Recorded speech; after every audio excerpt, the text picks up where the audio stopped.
एक गरीब बूढ़ा किसान अपने टूटे फूटे घर में अकेला बैठा है। चारों ओर सूखे खेत हैं और खाने के लिए कुछ नहीं। उसके चेहरे पर दुख और थकावट साफ झलक रही है।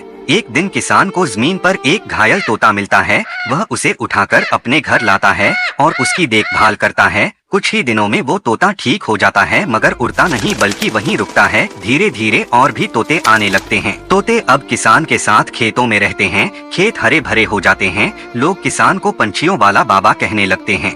इसी तरह एक बुढ़िया गांव की कच्ची झोपड़ी में रहती है। उसके पास कुछ भी नहीं था, लेकिन एक दिन उसे एक घायल मुर्गी मिली। फिर उसकी इलाज की और देखभाल की, लेकिन अब बुढ़िया सैकड़ों मुर्गियों की देखभाल करने लगी है। उसकी झोपड़ी मुर्गियों से भरी हुई है और वह अभी भी दुखी है क्योंकि कोई लायक नहीं किया।